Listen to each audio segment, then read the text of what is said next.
শুভ বিকাল আমার গাছপ্রেমী বন্ধুরা। আমি সুজিত সাধুখা হেমাশ্রী ভিলেজ কম্পোস্টের পক্ষ থেকে আমার ইউটিউব চ্যানেল ছোট্ট চার ছোট্ট বাগানে আপনাদেরকে স্বাগত জানিয়ে আজ পেয়ারা গাছ রোপণ ও পরিচর্যা বিষয়ক একটা সুন্দর তথ্য নিয়ে আপনাদের সামনে উপস্থিত হয়েছি। তো বন্ধুরা, দেখতেই পাচ্ছেন এই যে টবের মধ্যে রোপিত যে গাছটা, এই গাছটা আমি মোটামুটি এখনও 2 মাস হয়নি আমি রোপণ করেছি। নার্সারি থেকে 2টি পেয়ারা গাছের চারা আমি সংগ্রহ করেছিলাম। একটা বারুইপুর পেয়ারা আর একটা আপনার কেজি পেয়ারা বলেছিল, একটু বড় সাইজের হয়, খুব সুস্বাদু। তো পেয়ারা গাছ দুটি খুব সুন্দরভাবে বেড়ে উঠেছে এবং এর পরিচর্যা করার ক্ষেত্রে আমি কোনো রকম গাফিলতি করিনি। এবং রোপণ করার সময় যে পদ্ধতি মেনে নিয়েছি সে কথাও বলবো, এবং রোপণ করার পরে পরবর্তী পরিচর্যা কন্টিনিউ করে রেখেছি। এবং তার সঙ্গে কিন্তু গাছ পিঞ্চ করা, অর্থাৎ গাছের ডাল ছাঁটা। এই ডাল ছাঁটলে কি হয় দেখুন, গাছটা কি সুন্দরভাবে শাখা পোশাখা ছেড়েছে। পিঞ্চিং করা জায়গাটায়, অর্থাৎ যে আগাটা আমি ছেটে দিয়েছি না, তার পাশে দেখুন 2টো করে শাখা বেরোয়, সেখানে কিন্তু প্রায় এক একটা জায়গায় 4টে করে, অর্থাৎ এক একটা পাতার কক্ষ থেকে কিন্তু 2টো করে 4টে করে শাখা বেরিয়েছে। তো এই যে সুন্দর একটা প্রাকৃতিক পরিবেশ আমার ছাদ বাগানে তৈরি হচ্ছে, তো এই পরিবেশটা আমাকে বড়ই আনন্দিত করে। এবং শুধু আমারই নয়, আমার পরিবার বা আমার প্রিয়জনেরাও যখন ছাদে আসে এবং এই সুন্দর সুন্দর গাছগুলো দেখে এবং গাছে ফুটে থাকা ফুল বা ধরে থাকা ফল, যেগুলো কিন্তু একটা আলাদা রকম তৃপ্তি দেয়। এবং এই গাছ থেকে ফল পেড়ে খাওয়ার মজাই আলাদা। তো দেখতেই পাচ্ছেন বন্ধুরা, আমি একটা একটা করে সুন্দর করে পাতাটাকে ভাঁজ করে বা সরিয়ে কক্ষ থেকে দেখাচ্ছি ডালগুলো কেমনভাবে প্রসারিত হয়েছে। তো বন্ধুরা, ঠিক এমন ধরনের গাছ কার কার প্রয়োজন? যদি আপনাদের এরকম ধরনের ফলের গাছ প্রয়োজন হয়ে থাকে, তাহলে আমি বলবো বন্ধুরা, অবশ্যই আমার ইউটিউব চ্যানেল ছোট্ট ছোট্ট বাগান সাবস্ক্রাইব করুন, পাশের বেল আইকনটি প্রেস করুন। তাহলে দেখবেন আমি এই যে ভিডিওগুলো আপলোড করি বা ইউটিউব চ্যানেলে আমি আমার আপনাদের জন্য শেয়ার করি, তার নোটিফিকেশান কিন্তু সহজে আপনাদের মোবাইলে পৌঁছে যাবে। এবং এই ধরনের ভিডিওগুলো আপনারা কিন্তু পেতে থাকবেন। এবং আমি কিভাবে গাছ রোপণ করি, কীভাবে পরিচর্যা করি, কোন সময় পিঞ্চ করি, এই বিষয়গুলো কিন্তু আপনারা অনুধাবন করতে পারবেন। দেখুন বন্ধুরা, এই যে গাছটা সম্পূর্ণটা আপনাদেরকে দেখালাম, এবং পিঞ্চ করার পরে পার্শ্ববর্তী পাতার সাইড দিয়ে যে বা কক্ষ থেকে যে শাখাগুলো বেরিয়েছে, সেই শাখাগুলো কিন্তু আমি কন্টিনিউ রাখবো এই ভিডিওটা। গাছ রোপণ করেছি, পরবর্তীতে আমি গাছ পরিচর্যা করছি এবং পিঞ্চ করার পরে যে শাখাগুলো বেরিয়েছে সেই শাখাগুলো দেখাচ্ছি। পরবর্তীতে এই যে শাখাগুলি বেরোচ্ছে না, এই শাখাগুলি থেকেই কিন্তু পর্যাপ্ত পরিমাণে ফুল আসবে। এবং ফুলের থেকে এখন যেমন 2-4টে ফল আপনাদেরকে দেখাচ্ছি, অজস্র ফল আপনাদেরকে দেখা দেবো। দেখেন এই যে কক্ষটা ডালটা পিঞ্চ করেছিলাম, পিঞ্চ করার পর কিন্তু এই যে শাখাগুলো কিন্তু সুন্দরভাবে বেরিয়েছে। তো বন্ধুরা, এই যে গাছ রোপণের ক্ষেত্রে আমি আমার প্রিয় সংস্থা হেমাশ্রী ভিলেজ কম্পোস্টের উৎপাদিত বিকল্প জৈব সার এবং বেলে দোআঁশ মাটি 60% নিয়েছিলাম, এবং তার সঙ্গে 2 মুঠো নিমখোল, 2 মুঠো হাড়ের গুঁড়ো, 2 মুঠো শিংকুচি, এই ধরনের উপকরণগুলো কিন্তু সুন্দরভাবে মিশিয়ে নিয়ে টবের নিচে বা বালতিগুলোকে আমি টব আকারে তৈরি করে নিয়েছি। টবের নিচে আমি ড্রেনিং সিস্টেমের জন্য ছিদ্র করে নিয়েছি 4টে, সেটাও আমি আপনাদেরকে এখনই দেখাবো। তো দেখুন কি সুন্দর পেয়ারা হয়েছে বন্ধু। তো এরকম ধরনের ফল শুধু পেয়ারা নয়, এরকম ধরনের ফল পেতে হলে আমার ইউটিউব চ্যানেল বা চ্যানেলের ভিডিওগুলি আপনারা সহজ দেখতে থাকুন। এবং এই সুন্দর সুন্দর ভিডিওগুলি যদি ভালো লাগে সেক্ষেত্রে অবশ্যই আপনার প্রিয়জনের মধ্যে শেয়ার করুন। তাহলে দেখবেন আপনার ছাদ বাগান আমার ছাদ বাগান যেমন সুন্দর সবুজের সমারোহে পরিপূর্ণতা দান করেছে, আপনার প্রিয়জনের ছাদ বাগানও কিন্তু অজস্র ফুলে ফলে পরিপূর্ণতা আসবে। তো বন্ধুরা, শেয়ার করুন এবং এই ভিডিওগুলি শেয়ার করুন আপনার প্রিয়জনের মধ্যে, এবং অবশ্যই আপনাদের মতামত কমেন্টের মাধ্যমে প্রকাশ করুন। তো বন্ধুরা, যেটা বলছিলাম, ড্রেনিং সিস্টেম করার পরে কিন্তু আমি আমার এই যে জৈব সার এবং মাটির মিশ্রণ করার পরে কিন্তু গাছ রোপণ করেছি। আর এই গাছগুলো প্রত্যেকটা ভালো নার্সারি থেকে তাদের সাথে কথা বলে কিন্তু আমি গাছগুলো সংগ্রহ করেছি। সুস্থ সবল প্রাণবন্ত চেহারা আমি গাছ সংগ্রহ করেছি। হ্যাঁ, এই যে পাতাগুলো দেখছেন পড়ে গেছে, শুকনো পাতা, এইগুলোকে সরিয়ে দিতে হবে যাতে ফাঙ্গাস আক্রান্ত না হয়। গাছের গোড়া পরিষ্কার পরিচ্ছন্ন রাখতে হবে। গাছের গোড়ায় দেখুন যে শুকনো শুকনো হয়ে গেছে, এরকম শুকনো হবে গাছ রোপণ করার পরে। পরবর্তী যে পরিচর্যার ক্ষেত্রে, জল দেওয়ার ক্ষেত্রে, এই যে শুকিয়ে গেছে না গাছের গোড়াটা দেখতে পাচ্ছেন, আমি কুচিয়ে দিচ্ছি। এই শুকনো অবস্থায় কিন্তু গাছের গোড়ায় জল দেবেন। স্যাঁতসেঁতে অবস্থায় কখনও গাছের গোড়ায় জল দেবেন না। স্যাঁতসেঁতে অবস্থায় গাছের গোড়ায় জল দিলে কী হবে, যে ফুলগুলো হয়েছে সেই ফুলগুলো ঝরে পড়তে পারে, গাছের গোড়ায় বা শিকড়ের ক্ষতি হতে পারে। এই সুন্দর গাছটা কিন্তু অসময়ে নষ্ট হয়ে যেতে পারে। তো বন্ধুরা, এই ধরনের সতর্কতা আপনারা অবলম্বন করুন। আর এই যে আমি গাছ রোপণ করার পরে যে পরিচর্যা আমি করছি, দেখুন এই গাছের গোড়ার মাটিটাকে হালকা করে ঝুরঝুরে করে খুঁচিয়ে দিচ্ছি। খুঁচিয়ে দেওয়ার পরে পরবর্তী পরিচর্যার ক্ষেত্রে কী ধরনের সার ওষুধ আমি প্রয়োগ করছি এবং সেটা আমি আপনাদেরকে দেখাবো আজ এই মুহূর্তে। দেখুন, প্রথম পেয়ারা গাছের গোড়াটা আমি সুন্দর করে খুঁচিয়ে দিলাম। ঠিক খুব সন্তর্পণে ধীরে ধীরে দ্বিতীয় পেয়ারা গাছটির গোড়াটাও কিন্তু আমি সুন্দর করে খুঁচিয়ে দিচ্ছি। তো এই খোঁচানোর পরে কিন্তু আমি আমার জৈব কৃষিজ উপকরণগুলো আমি সংগ্রহ করে নিয়েছি। এই জৈব কৃষিজ উপকরণের মধ্যে যে উপকরণগুলো আমি ব্যবহার করি, কিছু উপকরণ আছে বাজার থেকে সংগৃহীত, আর কিছু উপকরণ আছে হেমাশ্রী ভিলেজ কম্পোস্ট উৎপাদিত। তো হেমাশ্রী ভিলেজ কম্পোস্ট উৎপাদিত প্রত্যেকটি উপকরণ গ্রাম্য পরিবেশতে সংগৃহীত হওয়ায় এগুলো কিন্তু, এবং প্রত্যেকটি উপকরণ জৈব হয়, কিন্তু প্রকৃতি সহায়ক, কোনো সাইড এফেক্ট নেই। তো বন্ধুরা, এই যে আমি গাছের গোড়ায় যে উপকরণটা দিচ্ছি বা উপাদানটা দিচ্ছি, এটি হচ্ছে নিমখোল। দেখুন, এরকমভাবে ঠিক 2 মুঠো মতো, খুব বেশি না, অতিরিক্ত নয়, নিমখোল আমি প্রয়োগ করলাম, 1 থেকে 2 মুঠো। এরপর কী দেব, এটা আপনার শিংকুচি, এটাও 2 মুঠো দেব। মানে মুঠো বলতে 1 গাদা না, আপনি বুঝতেই পারছেন, দেখুন ঠিক কী পরিমাণে, অতিরিক্ত নয়, ঠিক এইভাবে ছড়িয়ে দেব। এরপরে ঠিক সম পরিমাণে শিংকুচি দেব। দেখুন বন্ধুরা, তো হাড় গুঁড়ো আর শিংকুচি এইভাবে 2 মুঠো করে কিন্তু আমি দেব। নিমখোল, শিংকুচি, হাড়ের গুঁড়ো, এইগুলো কিন্তু আমি প্রয়োগ করলাম।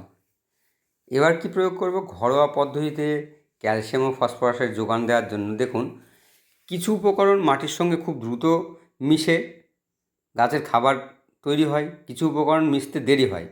যেখানে এর সঙ্গে কিন্তু আমি ঘরোয়া উপায়ে ডিমের খোসাকে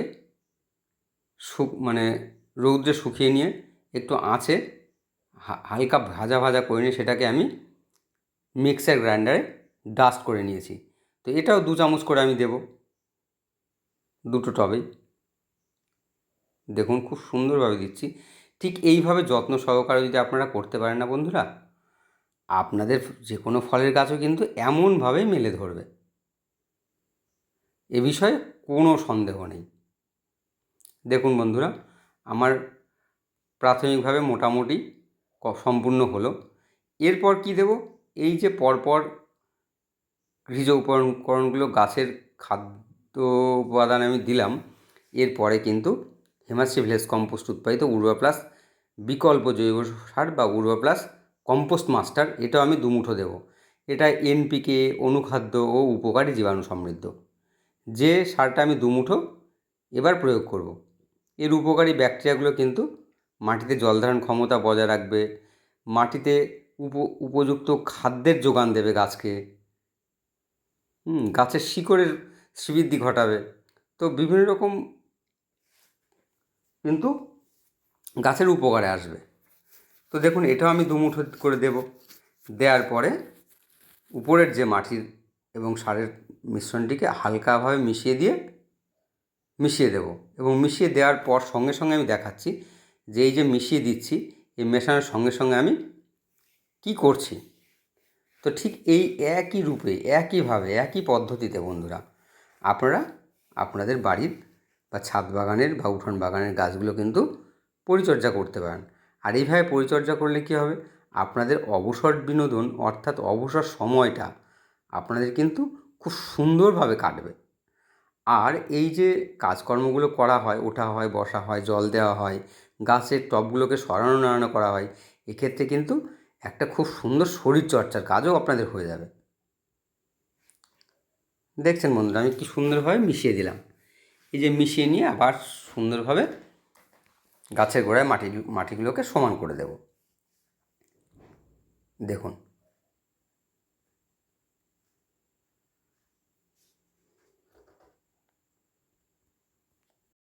বন্ধু, হিমাশ্রী ভিলেজ কম্পোস্ট ভারত সরকারের খাদি বোর্ড কর্তৃক প্রশিক্ষণপ্রাপ্ত এবং অনুমোদিত সংস্থা।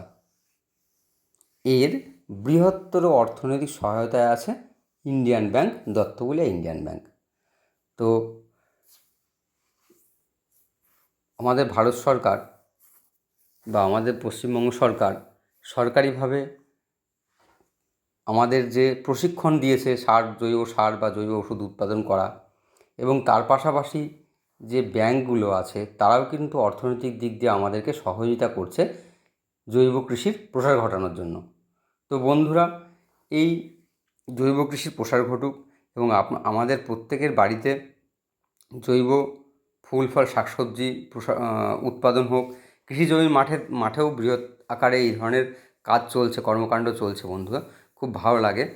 তো যাই হোক, আবার ফিরে আসি এই কথায়। দেখুন, এটি উর্বর প্লাস হার্বাল সয়েল টনিক। বন্ধুরা, এটা আপনার মাইক্রোনিউট্রিয়েন্ট হিসাবে গাছের নিউট্রিশন যোগায়, এবং এর মধ্যেও কিন্তু এনপিকে, অনুখাদ্য এবং উপকারী জীবাণুর পরিপূর্ণতা আছে, যেটা গাছ স্বাভাবিকভাবে প্রাকৃতিক নিয়মে বেড়ে ওঠে। গাছের শাখা প্রশাখা, গাছের ডালপালা, পাতা এবং পরবর্তীতে কিন্তু খুব সুন্দরভাবে ফুল এবং খুব সুস্বাদু ফল কিন্তু গাছে ধরে। তো এই উপাদানটা আমি কীভাবে প্রয়োগ করব, দেখুন বন্ধুরা, আমি গাছ রোপণ করার পর পরবর্তী পরিচর্যায় যেভাবে সারগুলো প্রয়োগ করলাম, তারপরে এই যে জল নিয়েছি আমি বন্ধুরা, এখানে আমার 4 লিটার মতো জল আছে। এই 4 লিটার জলের মধ্যে 4 থেকে 5 লিটার জল আছে এখানে। এই জলের মধ্যে কিন্তু আমি বন্ধুরা 20 থেকে 25 ml, 20 থেকে 25 ml, সেটা 30 mlও হতে পারে, এরকম একটা পরিমাণ আমি হিমাশ্রী ভিলেজ কম্পোস্ট উৎপাদিত তরল জৈব সার উর্বর প্লাস হার্বাল সয়েল টনিক আমি মিশিয়ে নিলাম, যেটা গাছের নিউট্রিশনযুক্ত খাদ্যের যোগানের জন্য। যে খনিজ খাদ্য উপাদান, এনপিকে, অনুখাদ্য সহ সব রকম খাদ্য উপাদান কিন্তু এর মধ্যে বিদ্যমান। আর এই যে আমি ছিপিটা খুলছি, এই কৌটোটা, এটা হচ্ছে হিমাশ্রী ভিলেজ কম্পোস্ট উৎপাদিত অপকারী কীটপতঙ্গকে দমন করার জন্য নিম শক্তি প্লাস নিম কীটনাশক। এটা কিন্তু খুব সুন্দর কাজ করে বন্ধুরা। এই নিম কীটনাশকটা আমি 1 লিটার জলের মধ্যে 5-6 ml মতো কিন্তু আমি নিয়েছি, এবং এটাও কিন্তু গাছে, পাতায়, ডালে, ফলে, মাটিতে, টবের নিচে সব সাইডে কিন্তু বন্ধুরা স্প্রে করব। এটা স্প্রে করলে কী হবে, গাছের অপকারী কীটপতঙ্গ নির্মূল হবে। পিঁপড়ে বা অপকারী যে কোনো কীটপতঙ্গ কিন্তু সহজেই গাছ থেকে সরিয়ে রাখা যাবে। দেখতেই পাচ্ছেন বন্ধুরা, গাছের পাতাগুলো যে গাছটা কতটা সতেজ, প্রাণবন্ত। ঠিক দেখুন অর্ধেকটা অর্থাৎ 2 থেকে 2.5 লিটার মতো জল, এই সয়েল টনিক মিশ্রিত জল কিন্তু আমি গাছের গোড়ায় প্রয়োগ করলাম। এই যে জলটা প্রয়োগ করলাম দেখুন ঠিক ধীরে ধীরে এই জলটা কিন্তু সম্পূর্ণ মাটিতে মিশে যাবে, এবং যদি কিছুটা এক্সট্রা জল থাকে সেটা কিন্তু নিচে যে ড্রেনিং সিস্টেম আছে সেই ড্রেনিং সিস্টেম দিয়ে জলটা বাইরে বেরিয়ে আসবে। তো এই হচ্ছে পরবর্তী পরিচর্যা। ঠিক ধীরে ধীরে যত্ন সহকারে এইভাবে যদি আপনারা গাছ পরিচর্যা করেন বন্ধুরা, এই যে নধর কাণ্ডে বেড়ে ওঠা গাছ আপনাদের মন প্রাণকে কিন্তু ভরিয়ে তুলবে। যে কেউ আপনার বাড়ির ছাদ বাগানে এলেই গাছগুলোকে তার বাড়িতে নিয়ে যেতে মন চাইবে। দেখুন বন্ধুরা, আমি গাছ রোপণ করার সময় যে ড্রেনিং সিস্টেমের কথা আপনাদেরকে বলেছিলাম সেটা আপনাদেরকে একবার দেখিয়ে দেই। নিচের দিকে আপনারা লক্ষ্য করুন, আমি আঙুল দিয়ে দেখাচ্ছি, এই যে ছিদ্র একটা আছে না, এটা একটা নয় কিন্তু বন্ধু, এটা মোটামুটি 15 লিটার জল ধরে এরকম একটা জলের বালতি, যার নিচে 4টে ছিদ্র আমি করেছি, এবং ছিদ্রগুলো যথেষ্ট বড়, এবং যেখান দিয়ে অনায়াসেই অতিরিক্ত জলটা কিন্তু বেরিয়ে যায়। আমরা যে জলটা দেবো সেটাও অতিরিক্ত জল বেরিয়ে যেতে পারে। আবার বর্ষার সময় বা প্রাকৃতিক দুর্যোগের সময় আমরা তো এই গাছগুলোকে ঘরে তুলতে পারবো না, সেক্ষেত্রেও বন্ধুরা এই অপ্রয়োজনীয় জলটা গাছের গোড়ার ক্ষতি যাতে না হয় খুব সহজেই নিচ দিয়ে বেরিয়ে যাবে। তো এটা একটা বড় বিষয়। আর এই যে আপনাদেরকে দেখালাম যে আমি এই যে বোতলটার মধ্যে স্প্রে মেশিন দিয়ে নিম তেল বা নিম কীটনাশক আমি মিশিয়ে নিয়েছিলাম, সুন্দর করে দেখুন আমি এই যে গাছের পাতায়, গাছের ফলে, মাটিতে, গাছের টবে কিন্তু স্প্রে করে দেব। অপকারী কীটপতঙ্গ, পিঁপড়ে সহ বিভিন্ন রকম অপকারী কীটপতঙ্গগুলোকে কিন্তু আমি সহজেই এইভাবে আমার ছাদ বাগানের গাছ থেকে কিন্তু দূরে রাখতে পেরেছি। তো এবং এই যে কাজটা করব এটা কিন্তু বন্ধুরা আমরা বিকালের মুহূর্তে অর্থাৎ সন্ধ্যার আগের মুহূর্তে, এই কাজটা আমরা কিন্তু বিকালের দিকে বা সন্ধ্যার আগের মুহূর্তে করব। দেখুন আমি যেটা বললাম ফলে, পাতা এগুলো দিয়েছি। এই যে ফলে স্প্রে করছি, আজকে এই ওষুধটা স্প্রে করছি, আজকেও ফলটা ধুয়ে খেতে পারি বা আগামী দিনেও খেতে পারি। এটার ক্ষেত্রে কিন্তু আমাদের শারীরবৃত্তীয় ক্ষেত্রে কিন্তু কোনো রকম বিক্রিয়া হবে না, রাসায়নিক বিক্রিয়া হবে না, বা আমাদের শরীরে কোনো ক্ষতি হবে না। তো নিম তেল আপনারাও বাজারে বিভিন্ন রকম বড় বড় কোম্পানির বা ভালো ভালো কোম্পানির নিম তেল, নিম কীটনাশক আছে, সেটাও আপনারা আপনাদের অপকারী কীটপতঙ্গ নির্মূলের জন্য কিন্তু আপনাদের ছাদ বাগানের গাছেও প্রয়োগ করতে পারেন। আর এই যে উপকরণগুলো আমি ব্যবহার করছি, যদি আপনাদের মনে হয় হিমাশ্রী ভিলেজ কম্পোস্ট উৎপাদিত প্রোডাক্টটি আপনারা ব্যবহার করবেন, সেক্ষেত্রে স্ক্রিনে দেওয়া নাম্বারে, মোবাইল নাম্বারে আপনারা যোগাযোগ করতে পারেন, এবং সেক্ষেত্রে এই সংস্থার থেকে অবশ্যই সংস্থার ব্যক্তিগণ প্রচেষ্টা রাখবে আপনার এই প্রোডাক্টগুলো আপনাদের হাতে তুলে দেওয়ার জন্য। আর আবারও বলবো বন্ধুরা, যদি এই ধরনের ভিডিওগুলো আপনাদের ভালো লেগে থাকে আপনাদের প্রিয়জনের মধ্যে শেয়ার করুন, যাতে করে এই প্রকৃতিটা প্রত্যেকের সহযোগিতায়, প্রত্যেকের ইচ্ছায়, প্রত্যেকের আনন্দে সবুজের সমারোহে পরিপূর্ণতা পায়। আর আমরা প্রত্যেকেই আপনাদের আমার উঠান বা ছাদ বাগান সব ক্ষেত্রেই আমরা কিন্তু জৈব ফুল ফল শাকসবজি পেতে পারি। তো যাই হোক বন্ধুরা, বেশি দীর্ঘায়িত না করে এবার বলবো বন্ধুরা যে আপনাদের সকলের সুস্বাস্থ্য এবং সাফল্য কামনা করি। প্রত্যেকের কাজকর্ম, প্রত্যেকের দৈনন্দিন যে কাজকর্ম সেগুলো আমরা গুছিয়ে উঠি, এবং আমরা আমাদের প্রত্যেকের বাড়ির আঙিনা, ছাদ বাগানটাকে সুন্দর করে সবুজের সমারোহে পরিপূর্ণতা আনি, এই আশা রেখে প্রত্যেকের সুস্বাস্থ্য এবং সাফল্য কামনা করে প্রত্যেকের ছাদ বাগান, প্রত্যেকের আঙিনা, প্রত্যেকের বাড়ি সবুজের সমারোহে পরিপূর্ণতা পাক, এই বলে হিমাশ্রী ভিলেজ কম্পোস্টের পক্ষ থেকে এখানেই বিদায় নিচ্ছি। আবার আগামী দিনে আগামী এপিসোডে আপনাদের সঙ্গে দেখা হবে। ধন্যবাদ বন্ধুরা।